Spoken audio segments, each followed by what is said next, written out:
Muziki wa Afrika umeibuka kuwa nguvu ya kiuchumi na kitamaduni, ikichochewa na ushiriki wa kimataifa, streaming na maonyesho ya kimataifa. Una uwekezaji wa kimkakati wa wasanii wa Afrika.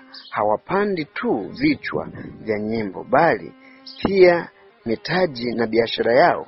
Baadhi wamejipatia mali nyingi, makazi, magari na hata taasisi zao. Hapa tutaangalia maisha ya wasanii watano wa Afrika ambao wameshika nafasi kati ya matajiri wa muziki, tukichunguza mapambano yao, mafanikio na siri za ushawishi wao. Cha kufanya, subscribe, turn on notification, kisha tuendelee. Msanii wetu wa kwanza tunamkuta pale Nigeria. Namba moja kabisa anaitwa Davido. Jina lake kamili anaitwa David Adedeji Adeleke. Davido alianzisha kazi yake ya muziki akiwa na umri wa miaka ya mapema sana, akiwa na misaada ya familia yake, ndiyo familia maarufu ya Adeleke. Ngoma yake ya kwanza ya Fali na Asurasi zimekuwa hit duniani kote. Amefanya collaboration na wasanii wa ngazi ya dunia. Anamiliki lebo ya muziki inayoitwa HKN Music. Ana dia za utangazaji na anachapa za simu na fashion na biashara za mtandaoni. Inakadiriwa kuwa Davido anamiliki takribani ya USD milioni 100 kulingana na baadhi ya vyanzo vyake vya mitandao. Kutoa ushawishi mkubwa, kukabiliana na uvumi, kuanzisha biashara pasipo kuacha muziki. Msanii wetu wa pili kutoka hapa Afrika ambaye anaishika nafasi yake ya pili anatoka pale Nigeria. Anaenda kwa jina la Wizkid. Jina lake kamili anaitwa Ayodeji Ibrahim Boroguni. Alianza kama mwanamuziki chipukizi, sasa ni mmojawapo ya wasanii maarufu wa Afrobeat duniani kote. Amefanya ushirikiano na wasanii wa Marekani na ulimwengu, dia za kimataifa, biashara na fashion na uwekezaji wa matangazo. Vyanzo vinadai kuwa net worth yake iko takribani USD 50 milioni mwaka 2025. Siri yake kubwa ni kutoa muziki unaokubalika kimataifa bila kupoteza ladha ya Afrika, kubadili mapato ya muziki kuwa mitaji endelevu. Msanii wetu namba 3 anaitwa Burna Boy kutoka pale Nigeria.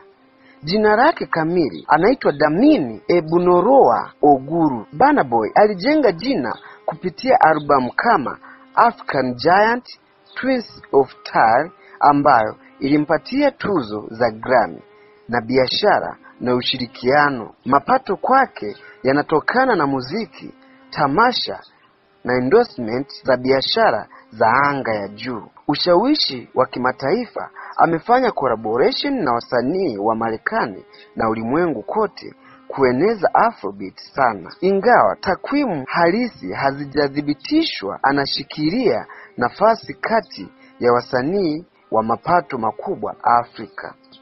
Msanii namba 4 Afrika anaitwa Black Keef wa South Africa. Jina lake kamili anaitwa Nikos Nathi Innocent Mafumuro. Ni DJ na ni producer wa muziki ambaye amepata mafanikio makubwa kimataifa. Ana studio yake, amepata dia za kimataifa, amewekeza kwenye mali isiyohamishika. Dia State inakadiriwa kuwa net worth yake iko takriban USD milioni 60 kulingana na vyanzo. Siri yake kuweka muziki wa kampuni ya ndani kuwa unaovutia kimataifa bila kupoteza utambulisho wa Afrika. Msanii wetu namba 5, msanii pendwa wa Afrika ni Diamond Platinum kutoka Tanzania. Jina kamili anaitwa Nasibu Abdul Juma Isa.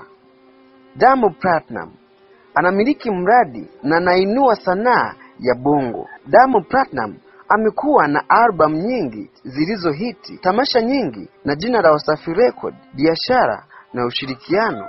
Ana Wasafi Media, Wasafi TV na Wasafi Beti, biashara ya vinywaji, mitandao ya kijamii, na mara nyingi anapata mapato ya mamia ya milioni kwa tamasha.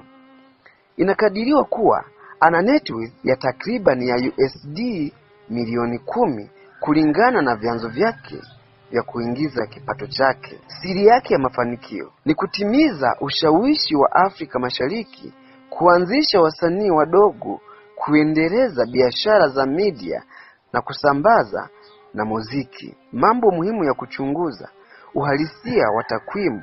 Hakuna ripoti rasmi ya Forbes ya wasanii wa Afrika kila wakati. Makadirio yanatokana na mapato ya album, tamasha na mitaji ya biashara zao. Wasanii hawa hawapati mapato tu kutokana na muziki, bali biashara, magari, mali isiyohamishika na mitandao ya utangazaji. Wengi kama Davido, Wizkid na Burna Boy na Diamond Platnumz wanachangia kwenye misaada ya shule, afya na maendeleo ya jamii zao na usimamizi wa mitaji, kutokuwa na uhifadhi wa mali. Hivyo usisahau kusubscribe na kutani on notifications.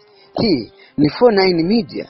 Asante sana kwa kunisikiliza, na ninaomba uache komenti zako hapo chini, nami nitakuwepo kwa ajili ya kujibu maoni yenu. Asante sana kwa kunisikiliza.